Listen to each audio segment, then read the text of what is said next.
Attorney Rowena Guanzon po sa Usapang Matino. Nandito kasama natin ngayon, one of the lawyers of Vice President Sara Duterte.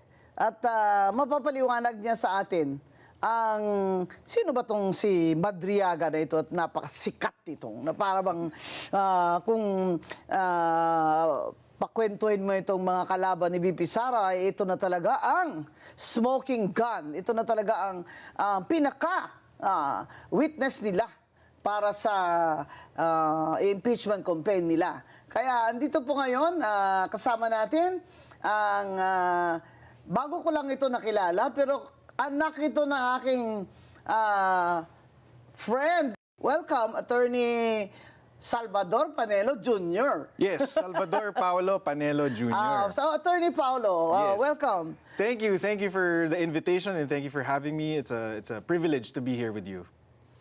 Now, Attorney Paulo, you're the lawyer of Vice President Sara in a perjury case against Madriaga. Can you tell us briefly why you are saying that this is a perjured affidavit? Yeah, kasi karamihan ng nasa laman ng affidavit niya, pati pangalan niya, mali or hindi totoo. Sabi niya kasi dito na nagtatrabaho siya for VP Sara, simula pa lang nung mayor siya ng Davao City, hanggang sa naging kasama daw siya sa PSG at sa VP SPG na nagproprotekta dati noon kay PRRD, pati kay VP Sara. Pinabuo daw siya ng isang campaign group ni VP Sara noong 2020 na may pangalang Isip Pilipinas, hanggang sa nagde-deliver daw siya ng limpak-limpak na salapi sa mga sasakyan na galing daw sa confidential funds. Nasa maleta ba? Nasa sasakyan daw po. Wala po sa maleta. Ibang style. Pero itong si Madriaga, did he ever work in any way, directly or indirectly, with Vice President Sara in Davao? Hindi po. We have, hindi lang po sa Davao City, we have certifications from the Davao City local government, the Presidential Security Group, the Vice Presidential Security and Protection okay. Group, So, Department of Education, and even the Office of the Vice President. Wala po siyang connection sa mga hindi ba ito opisina. si Madriaga ngayon nasa kulungan? Opo. Anong kaso, attorney? For kidnapping for ransom. Aba, bongga. Bongga palang kaso nitong Madriaga. At sinasabi nilang siya ang pinaka-credible witness against VP Sara. Wala na ba kayong ibang makuhang witness dyan na hindi naman kidnapping for ransom? In fact, Attorney Guanzon, sabi nga ng PNP, nung inaresto siya noong 2023, ang description sa kanya is siya ang leader ng Madriaga Kidnap for Ransom Group, which is one of the most dangerous criminal syndicates in recent history. That was the description of the PNP. Wow, and that's in official PNP documents. Well, it was reported. It was reported as coming from the PNP. Yun. Nagtataka ko, yung storya niya, pilit na pilit nilang pinagdidikit na may na inutusan siya. Okay? In behalf of Vice President Sara na magdala daw ng pera. Ano ba itong mga pera na ito, attorney? Ang sinasabi niya, confidential funds daw. Magkano daw? Merong delivery ng 80 million, merong tigta 33 million, merong patang 1 billion. Paano daw niya alam na confidential funds? Wala siyang sinabi, hindi niya in-explain. Basta inutusan lang siya magdala. Sino Oo daw daw. nag-utos sa kanya? Si VP Sara daw mismo. Oh, talaga. May text siya. Di kagaya ni Yusek Bersamin. May text sila ni Bongbong. Oh, di ba? Bongga, ito. Walang text. Attorney. Wala. So far, yung affidavit niya mismo, wala talagang substantiation, walang nakadikit na any evidence. Oh, saan daw niya kinuha yung pera? Well, sinabi niya, inabot daw sa kanya ni Colonel Dante La Chica, na dating OVP security officer. At Bakit daw sa kanya inabot? dahil parte nga daw siya ng grupo. Pero meron tayong testimony from Colonel Dante La Chica na hindi niya man kilala tong si Madriaga. At saan daw niya deliver at kanino? Kung kani-kanino, meron daw sa parking lot ng Mega Mall, meron sa Ombudsman parking lot, meron sa isang mayor in Laguna na hindi naman pinangalanan, meron sa Novaliches, sa Santiago family. pero walang mga detalye, 'di ba? Oo. At yung mga detalye na binigay niya, kunyari, meron siyang sinabi, dineliver niya sa Mega Mall parking lot. Tapos white Vios daw na may 80 million ng laman. And then a few days later, nakita niya daw na the same car minamaneho ni Miss Ria Kilala, asawa ni Attorney Ryan Kilala. Pero imposible 'yon. Kasi sabi nga namin dun sa complaint affidavit ni VP Sara, hindi naman nagda-drive itong si Ria Kilala. We have a certification from the LTO Oo. na She has no license. no driver's license at hindi talaga marunong mag-drive. So, So, ang timing lang, attorney, gusto ko makita. Kailan siya nag-execute nitong affidavit niya? November 29, 2025. Oh, simula na noon ang first impeachment, di ba? Meron na. Tapos na. Voided na ang first Oo, impeachment. tapos na. Tapos, at saka siya ngayon sa November siya. Bakit daw ngayon lang siya nag-affidavit niyan? Hindi natin alam, pero ako, ang hinala namin dito is kailangan nilang punuin yung gap nila sa evidence versus VP Sara. So gumawa sila ng ganitong klaseng testimonya, gawa-gawang testimonya ni Madriaga Oo. para meron silang mapakita kung saan napunta yung confidential funds. Dapat ipakita natin itong picture ng Madriaga na ito na yung mga picture ba ng mga akusado pag bago sila or pagkatapos silang maaresto para makita naman ng mga audience natin kung ano itsura nito at bakit napaka-importante niyang tao. So if you were to describe Madriaga, Attorney Paulo, in one word, ano po ang description niyo sa kanya? Huwad, sinungaling. Yun ang bod nun. Talagang Oo. At saka, Attorney Guanzon, hulog ng langit kung tutuusin. Oh, bakit? Sa amin sa defense, kasi kung yan ang star witness ng mga impeachment complainants, lagot sila. Kasi halatang halata na politically motivated yung impeachment complaints kung ang star witness nila napakasinungaling at basag na basag sa At nasa kulungan. ebidensya.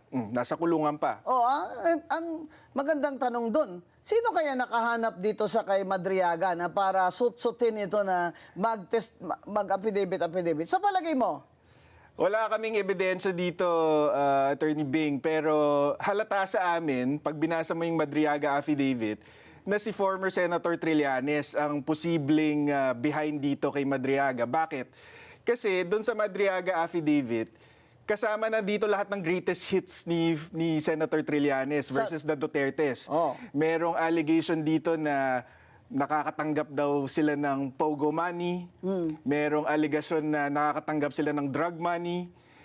Sinama niya pa dito yung magnetic lifters, ng customs drugs. issue. Oh. Tapos pati itong confidential funds. Sa amin, napaka-incredible naman na makahanap ng testigo na may personal knowledge Siya ng ng lahat lahat. ng yon. Bongga. Oh. 10 taon na atang linalako ni Senator Trillanes itong allegations na to. Wala Wala siyang naman witness. siyang matibay na ebidensya. Tapos suddenly, just in time for the impeachment, merong isang Madriaga na alam niya lahat yon. Oh. Diba? Kami nga, Attorney Guanzon, doon sa complaint affidavit ni VP Sara, para lang definitively mapatunayan namin na hindi sila magkakilala, we had to get the testimonies of 7 witnesses. Para lang siguradong each witness is speaking from personal knowledge. So, Okay, na hindi siya kilala. na hindi siya kilala. And imposible yung mga sinasabi niya. Hindi siya, sabi nga nung... Can you give me the names of your 3 witnesses? I have 7. That's former PSG Commander Major General Jose Niembra. And then we have a former PSG Commander Brigadier General Randolph Cabangbang. We have the former VP-SPG Commander Dante Lachica. We have the former DepEd Security Officer Dennis Nolasco. We have Attorney Ryan Kilala, na ito lang talaga yung kaibigan ni Madriaga. Ito yung mukhang connection kay VP Sara, si Attorney Kilala.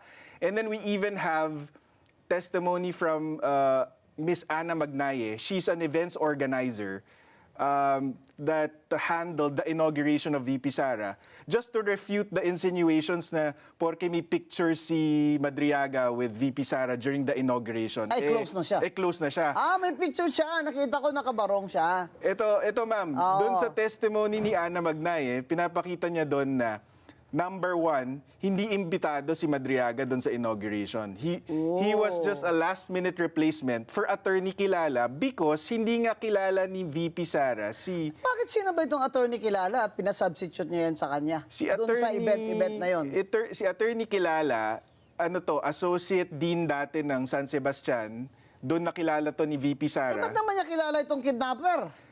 Because itong si Madriaga, na-convict na to actually before, in the early 2000s, for another kidnapping, for a Kliyente separate kidnapping. Kliyente ba ni attorney kakilala?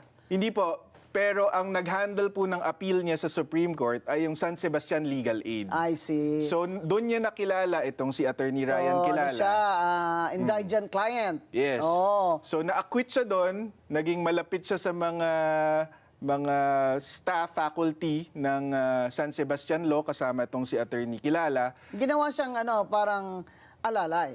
Hindi naman. Naging magkaibigan sila. Akala ko Julalay. Kaya naman, ba may event, imbitado ito attorney, hindi siya makarating, siya, parang proxy ko, ganyan. So, ang kwento is, kasi sabi ni Madriaga, inutusan daw siya ni VP Sara na buuin tong campaign group Kailan na daw siya inutusan? 2020 daw po. Nung 2020, nasaan ba siya? Anong trabaho nitong Mukhang ang Madriagang ito? trabaho niya at that time is a parang private security Hirap provider. kasi itong mga kidnapping for ransom Di ba? Bantay sa lakay. Oo, marami sa kanila. Kunyari, security agency sila.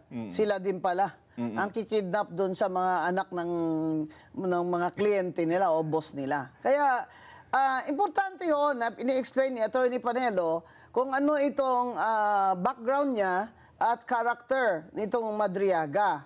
At nasa kulungan siya ngayon. Kasi,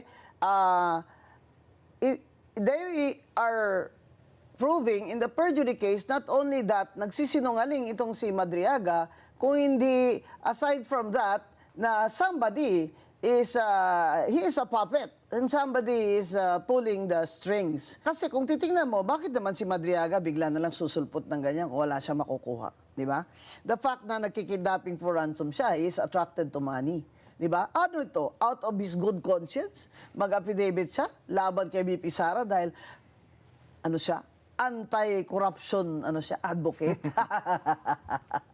Huwag mo na kami ibudol, ha? Talagang, ang hirap mo paniwalaan. Actually, ma'am, yung testimonya nga nung events organizer is nagpa-unlock si VP Sara ng picture taking sa lahat ng bisita. Of course. Hindi lang sa bisita, pati yung onlookers. Tapos 6 to 12 midnight daw ang yung picture taking. Yeah. Tapos, ang ginawa namin para ipakita na hindi siya special, in-attach namin lahat ng picture taken on that day. Lahat pumipila yun 1,200 photos, Attorney Guanzon, para pakita na hindi siya special. Oo, ba't naman siya special? Mukha naman siyang ewan. Mamaya sabihin nyo na naman si Atty. Watson, grabe daw mag-discriminate. Sa itsura pa lang. Ano ko dyan, yung storya, hindi yung itsura. Yung storya ba na Vice President Sara will entrust to this Madriaga that she doesn't even know from any planet where he came from, i-entrust sa kanya na, magbuo ka ng ganito, ha? Mag-organize ka for me, na ganyan-ganyan. Sino naman maniniwala dyan kay Madriaga kung mag-organize yan siya ng mga campaigner? Sabi nga, ma'am, ng witnesses natin, former PSG commanders at itong si VP SPG commander, pag nag-screen sila ng mga tao na may kipag-meeting kay VP Sara or kay former President Titingnan Duterte, lang criminal records. hindi nila papalapitin ang tao na may criminal record gaya ni Madriaga, let alone entrust him with protecting them or working for them. So, imposible talaga yung sinasabi ni Madriaga. Pero napakalakas ng loob nila na nilagay nila yung affidavit ni Madriaga sa kanilang impeachment complaints. Actually, natutuwa kami. Kasi ma-expose yung impeachment complainants, pati yung mga nagtutulak ng impeachment, na politically motivated, political agenda lang talaga ang habol nila dito. Kasi kung base sa ebidensya, walang kwenta tong si Madriaga. Ito na yata ang pinaka-star witness ngayon ng mga pro-impeachment complainants at supporters, itong Madriaga na ito. Aba, surely you can do better than this. Ngayon, sinabi ng House of Representatives Committee on Justice, nanalo na sila, na may sufficiency in substance ng complaint against VP Sara. So now, attorney, they will go to voting in the House and they must get at least 1/3 para ipadala sa Senate. And the affidavit of Madriaga is one of their exhibits or evidence that they will submit or they have submitted to the Committee on Justice and then all the way to the Senate kung mangyari ito. So you're going to demand in subpoena that you can cross-examine Madriaga? Yeah, it's actually a litigator's dream to cross-examine somebody like Madriaga na napakasinungaling. Kasi alam mong kahit anong isagot niya, mahuhuli mo siya. So, yeah. I mean, may balita last week, Attorney Guanzon, I'm not sure if you caught it, na nung nag-file kami ng perjury complaint, biglang may lumabas na may death threat daw kay Madriaga sa loob ng kulungan. Oo. Meron ding report na inaalok daw siya ng 1 billion not to testify. Sa amin, walang kinalaman si VP Sara dyan because VP Sara actually wants him to testify. Oo. Bakit? Kasi one, siya lang ang makakaamin na gawa-gawa yung storya niya. Two, siya lang makaka-identify na kung sinong handlers niya, sino nagtulak sa kanya. Tapos kung tindigan naman niya yung testimonya niya, we will shatter his testimony even more. Okay. So, for example, ano pong tanong ninyo kay Madriaga on cross-examination? Pwedeng as simple as paano kayo nagkakilala ni VP Sara? Kasi we all have evidence on, on Paano their sila history. nagkakilala? Inassign daw siya ni PRRD kay VP Sara. Yun ang testimonya niya as early as 2016. Sabihin natin, anong pruweba mo? 'Di ba? Kasi we all have the certifications proving that he has no connection And to... he has never been employed by former Yeah. President Duterte. No. Kunyari, try nila i-refute yung 7 witnesses, meron pa kaming mga kasunod dyan. So, wag silang magkakamali. So, magkasunod na mga witnesses daw, whose affidavits you have not yet submitted Hindi pa. in the perjury complaint. Yeah. Hindi Okay. So, what's the status of this perjury complaint now? Well, we just filed last week. Our expectation is papasabpina itong si Ramil Madriaga and will be directed to file a counter affidavit. Saan ba siya sa jail ngayon? Anong jail? BJMP in Taguig. Okay. Yeah. So, madali naman siya isabpina eh. Kasi nandyan lang siya. Hindi naman siya lilipad puntang Iran eh. Di ba? So, I'm sure may maglo-lawyer sa kanya. Di ba? Meron na po siyang lawyer ngayon, si Attorney Raymond Palad, I think that's his name. Oh, that sounds familiar. O baka naman itong palad, dito yung mga radio announcer noon, naalala ko. So is he what, like a POW client? It doesn't seem that way, pero itong comment ko kay Attorney Palad is pati siya, parang naloloko siya ng client niya. Kasi for example, sabi niya, when he discussed this affidavit, sabi niya, binisita daw ni VP Sara si Madriaga sa kulungan to try to prevent him from testifying. Ano ba anong akala niya to sa Vice President? Tanga. Binasag agad to ni Secretary John Vic Remulla mismo. He came out publicly to say, hindi totoo yan. Kinausap ko yung warden. Ibang tao ang binisita ni VP Sara. The warden was there in their visits at hindi si Madriaga ang Alam ko binisita yung niya. binisit niya na iba. Ano yun? Talagang binisit niya yun. In fact, she said that she Yeah. visited him. Yeah. Hindi grabe naman. Grabe naman itong ambisyon mo, Madriaga. Nabibisitahin ka pa ni Vice President Sara. Baka mag-ambisyon ka dyan, nabibisitahin ka ni Attorney Guanzon. Para talaga tuluyan na yung yung imagination mo ba? You can let your imagination run wild. So, ang natin, attorney expectation is he will file his reply answer his Counter affidavit. Yes. And then, do you still plan to file your reply affidavit for the Vice President? Yes. Yeah. We will. If he stands by his testimony, ang gusto namin actually, Attorney Guanzon, meron siyang mga allegations kasi na walang detalye. Yun. Sa Pa- cross-examination, palibhasa- specify yun. palibhasa- ng lawyer for the complainant. Palibhasa, nagsisinungaling siya, hindi siya makaprovide ng detail. So ang Correct. gusto namin, mag-provide siya ng detail para mas lalo naming mabasag yung testimonya Oo. niya. You can do that on, you can do that on cross. Yeah.